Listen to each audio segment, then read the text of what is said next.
آج ہم ایک بہت اہم موضوع پہ گفتگو کریں گے، جس کا مقصد یہ ہے کہ ہم یہ بات کر سکیں کہ اگر دہشت گردی کے جو وکٹمز ہوتے ہیں ان کو کمپنسیٹ کیسے کیا جاتا ہے۔ اتفاق کی یہ ہے کہ اگر یہی حادثہ کسی اور ملک کی جانب سے کیا جائے تو اس کا کمپنسیشن کسی جگہ پہ نہیں کنسیڈر کیا جاتا۔ اس چیز کو آج ہم ڈسکس کرتے ہیں کہ اس کے کیا عوامل ہیں۔ بھارت نے آپریشن سندور کے نام پر پاکستان کی سول آبادی پہ حملہ کیا۔ پاکستان کے نہ صرف 31 شہریوں کو شہید کیا بلکہ مساجد اور مدرسوں کو بھی تباہ و برباد کر دیا۔ عموماً کسی بھی ملک میں کوئی حادثہ ہو یا دہشت گردی ہو، اس کا معاوضہ حکومتیں دیتی ہیں اپنے شہریوں کو۔ یہ عجیب اتفاق ہے کہ دوسرے ملک کی دہشت گردی کے لیے ان شہیدوں کو اور ان زخمیوں کا معاوضہ کوئی بھی نہیں دینے کو تیار۔ اس چیز کے لیے عوام کس کی طرف رجوع کرے، کس فورم کو کا دروازہ کھٹکھٹائیں تاکہ پتہ چلے کہ کہاں پر ان کے ساتھ جو زیادتی ہوئی ہے اس کا مداوع کیا جا سکے۔ بین الاقوامی قوانین کے تحت، خاص کر جنیوا کنونشن 1949 کے تحت، کسی بھی ملک کی اگر سویلین پاپولیشن پر بمباری کی جاتی ہے یا اسے ہلاک کیا جاتا ہے، اس کو ہیومن رائٹس کے زمرے میں دیکھا جاتا ہے کہ اس کو کس طرح سے کمپنسیٹ کیا جائے گا۔ اس میں اس ملک کو وار کرائمز میں بھی شامل کیا جاتا ہے اور اس کو ٹرانس نیشنل ٹیررزم کے زمرے میں بھی کنسیڈر کیا جاتا ہے۔ اس سلسلے میں یہ ضروری ہے کہ اس عمل کو دیکھا جائے کہ اگر کوئی بھی ملک کسی دوسرے ملک کی شہریوں کو نشانہ بنانا شروع کر دے تو یہ انٹرنیشنل لاز کی وائلیشن بھی ہوتی ہے، جو کہ جنیوا کنونشن کے تحت اس کی گارنٹی دیتا ہے ہر ملک، جس کا بھارت سگنیٹری بھی ہے، کہ آپ دوسرے ملک کے شہری کو نقصان نہیں پہنچائیں گے۔ آپ کا جو کانفلکٹ ہے وہ فوجی ایریا تک محدود رہنا چاہیے۔ اس بات کو اس لیے بھی اہم کنسیڈر کیا جاتا ہے کہ اگر یہ اس چیز کو نوٹ نہیں کیا جائے گا اور اس کے خلاف آواز نہیں اٹھائی جائے گی تو یہ ایک نارم بن جائے گا، اور بھارت اس قدم کو بار بار اٹھا سکتا ہے اور پاکستان کی جو پاپولیشن ہے، سویلین پاپولیشن ہے، اس کو کسی بھی وقت اپنے ہدف کا نشانہ بنا سکتا ہے۔ پاکستان کو اس وقت اس سلسلے میں مختلف فورمز پہ اپنا مقدمہ لے کے ضرور جانا چاہیے۔ اس میں انٹرنیشنل کورٹ آف جسٹس شامل ہے، اس میں یونائٹڈ نیشن کا ہیومن رائٹس کاؤنسل شامل ہے، اس میں یونائٹڈ نیشن کے ریپورٹر آن ہیومن رائٹس، اس کے اندر سیفٹی فار وومن کے کمیشن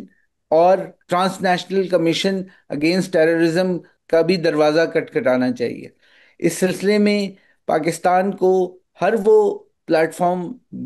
ایکسپلور کرنا چاہیے جس کے تحت پاکستان کے شہریوں کو وہ رائٹ مل سکے جو ان کے خلاف ایک غیر ملکی ایگریشن نے ان کے حقوق کو پامالی کی ہے۔ اس میں سفارتی پلیٹ فارمز پر پاکستان کو اپنا مقدمہ مختلف جگہوں پہ ضرور لڑنا چاہیے۔ اسلام آباد اور دہلی میں جو سفارتکار خاص کر امریکہ، England, Japan, Norway, European Union کے ممالک کو ریپرزینٹ کرتے ہیں، ان کو یہ ضرور بارآور کرانا چاہیے کہ ان کے اپنے ممالک کے اور ریجن کے جو قوانین ہیں وہ کس طرح سے اس بات کو کنڈیم کرتے ہیں، اور اس بات کو اگر وہ کنڈیم نہیں کرتے تو یہ انٹرنیشنل لیول پر ایک اجازت دے دی جائے گی کہ کوئی بھی ملک دوسرے ملک کے عوام کے حقوق کو پامال کر سکتا ہے۔ اگر بھارت انٹرنیشنل بارڈر کو کراس کرتے ہوئے پاکستان کے ہارٹ میں جو ہے وہ اس طرح کی دہشت گردی کرتا ہے تو اس کا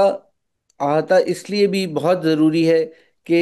یہ دو نیوکلیئر کنٹریز کے درمیان میں ہو رہا ہے۔ اس سے نہ صرف دو کنٹریز کی سیکیورٹی کا ایشو ہے بلکہ اس سے پورے ریجن بلکہ پوری دنیا کے امن کو خطرہ لاحق ہو سکتا ہے۔ اس چیز کے لیے بہت ضروری ہے کہ بھارت جو اپنی ہیجمنی اسٹیبلش کرنا چاہتا ہے اور ریجن میں ایک بڑے بدماش کے طور پہ اپنے آپ کو منوانا چاہتا ہے، اس چیز کا احاطہ بہت ضروری ہے کہ دیکھا جائے کہ کس طرح سے جو دوسرے کنٹریز ہیں، دوسرے ممالک ہیں، وہ اپنے آپ کو اس سے محفوظ فیل کرنا شروع کر دیتے ہیں۔ اس چیز کے لیے بڑا ضروری ہے کہ تمام ممالک مل کے اس چیز کا نوٹس لیں اور اس پہ ایکشن لیں کہ کس طرح سے سویلین پاپولیشنز کے اوپر جو ہے اگر حملہ کیا جاتا ہے تو اس کو کاؤنٹر کیا جائے تھرو انٹرنیشنل ڈپلومیسی۔ پاکستان کے عوام کو یہ حق حاصل ہے کہ وہ اس چیز پر احتجاج بھی کریں اور وہ جسٹس طلب کریں دنیا کے ان تمام ایوانوں سے جہاں وہ یہ بتا سکیں کہ ان کے خلاف جو زیادتی کی گئی ہے اس ٹرانس نیشنل ٹیررزم کے تحت، اس کو کس طرح سے روکا جا سکتا ہے۔ اور اگر اس کو نہیں روکا گیا تو یہ ایک نیا نارم بن جائے گا جس میں بھارت جب چاہے پاکستان کی سویلین پاپولیشن کے اوپر حملہ آور ہو سکتا ہے۔ اس چیز کو روکنے سے یہ اس تھریش ہولڈ کو بھی روکا جانا چاہیے تاکہ وہ تھریش ہولڈ کم ہو جس میں نیوکلیئر پاورز جو ہیں ایک دوسرے کے سامنے آ کے کھڑی ہو جائیں گی۔ ان تمام چیزوں کو مد نظر رکھتے ہوئے پاکستان کی طرف سے یہ احتجاج لازمی بنتا ہے کہ پاکستان انٹرنیشنل فورمز پر اور انٹرنیشنل کورٹس میں جا کر اس